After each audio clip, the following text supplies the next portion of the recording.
Hey YouTube, so I made one of these videos before about these different water leaks that tend to develop in the cabs of Ford Super Duties from about 1999 models and up.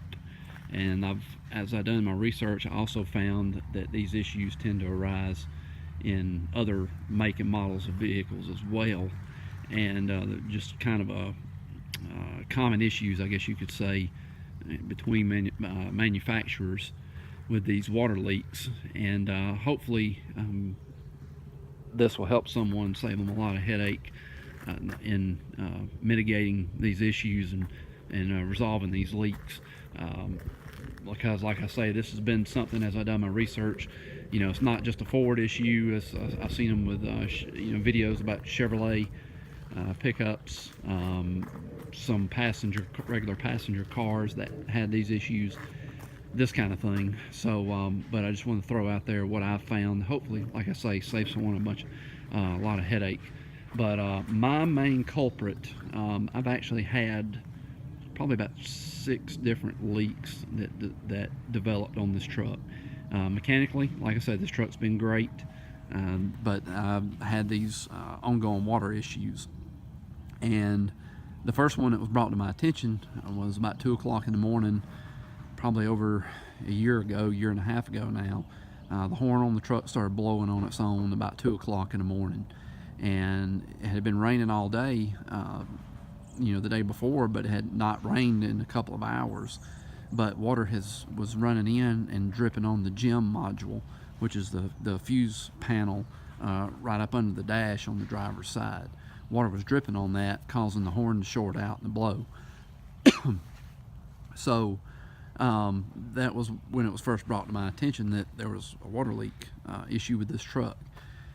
Well, long story short, that ended up being the windshield. The windshield on these trucks are notorious, and they're known for developing leaks from the sealant that was used from the factory. And when you go back with the aftermarket, someone having your windshield replaced, they have to really seal it up and put extra sealing material around the windshield to make sure it doesn't leak and continue to leak. And that was actually what I had happen. Is there was still one point in the upper corner of the windshield on the driver's side where water was trickling in and still dripping on the fuse box or the GEM module under the dash, causing the horn to blow, and it also make the gauges on the dash act real erratic. And they'd spike and then go back to the normal position and do the same thing over. They would also, the cargo lights in the cab would stay on longer than they should. A lot of little things like this that happen. But the windshield was, like I say, the #1 culprit on that leak. Then I also found water was, at one point in time, was dripping in and was coming out the bottom of this grab handle you see here on the passenger side. There'd be a puddle of water in the passenger side floorboard, a perfect puddle of water, and no signs or indications of where it was coming from. So I sat in the truck one day when it was raining and could see the water dripping out of the bottom of that grab rail. And that was a culprit, or a result of the seams on the top of the cab here, these lines on both sides. The material they use for those seams had begun to dry out and crack. Water was seeping in through those. Now, I've not had my third brake light leak, but other people have, and mine has not been an issue, but I went ahead and sealed around it just to be safe. Another culprit, this was also not an issue of mine, but other vehicle manufacturers have had, was these cab vents in the back of the cab. Around the cab vents would leak. Water would get into the back of the cab, and when would get into the floorboard and whatnot, water would get in around these. Mine were not leaking, but as a precaution, I went ahead and sealed them up. These are very difficult to get to. The only way to get to them is by, and to be able to seal them right, is to pull the bed off the truck. And it's not that difficult. There's 6 bolts that do it. Pull the cab right off the back, or excuse me, the bed right off the back of the truck, and you can get to the entire backside of the cab. Now, the leak that caused me the most grief and caused actually the most damage to my truck was the cab seams right here on the back. It's kind of hard to see, but there's an indention in the back, on the back of your cab, if you look, where when the cab was manufactured and the metal overlaps on the back of the cab, those seams down through here are kind of like the ones on the roof and develop, start allow water to leak in. Those go unnoticed for a long period of time, and what I had happen was the water was seeping in on those cab seams, and water would come down, leak in the back, very back corner of this truck. Down there in that pocket, the water would come in there, it would run down this rocker panel, and then follow that channel right here all the way up to the front. The truck naturally, you know how these trucks are, they naturally set lower in the front than they do in the rear. And so water was collecting up here, puddling up, and you couldn't see it because of the trim was in place. I had no idea it was there. So water would collect, and then every time you'd hit the brakes or whatever, it would slosh forward. And then this floor mat from Ford has this padding or this insulation on the bottom side of it, and it would absorb this water like a sponge.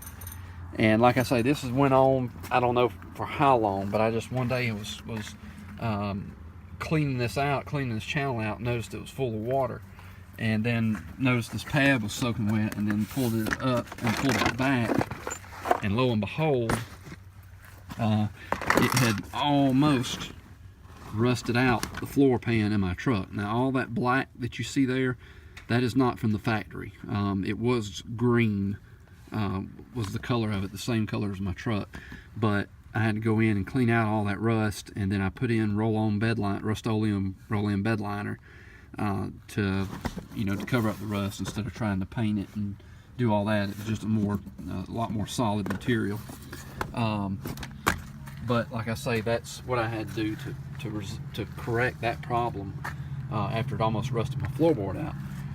Now, the leak that was coming in back here, like I say, it's been raining almost non-stop for the last 3 days, but before the rain came, I came in and put some more sealant here on the back of this cab, and just filled in that whole void area, where the metal overlaps, and just filled it in with this sealant, and to really try and seal it up good. And that, it's by all counts, seems to have stopped the water from coming in the cab.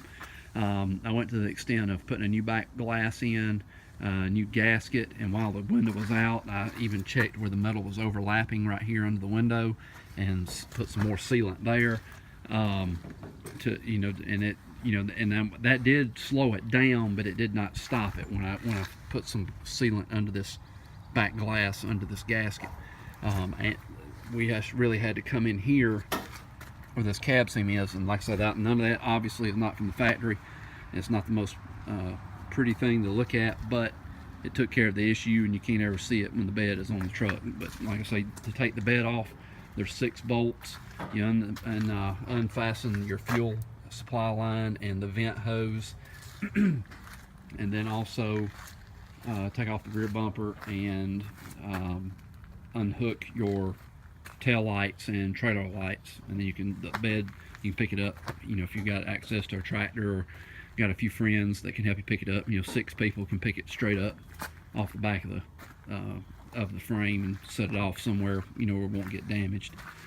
But like I say, I just wanted to share this to kind of hopefully save everyone some headache. But the things that were common leaks on this truck: cab seams on top of the cab, the windshield, these cab seams right here on the back of the cab.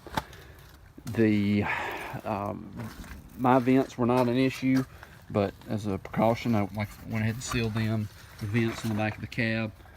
And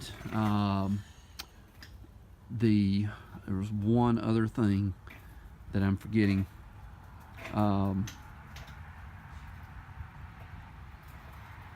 But I can't remember what it is right now, unfortunately. But like I say, the windshield, cab seams on top of the cab, and the cab seams on the back of the cab were my main culprits. And hopefully now I've got this resolved, and hopefully this helps someone else not to have to spend an excessive amount of time chasing down these leaks. Oh yeah, I remember now. Other trucks have had the issue of, if you've got the cargo lights that run across the top of the cab. Mine does not have that, but that is an issue that some people run into. And then also sunroof on top of the cab, and the man, there's one other thing and I just cannot remember what it is, saving my life. But anyway, I'll update it if I can remember what it is. But I hope this helps you guys out. Thanks a lot. Thanks for watching.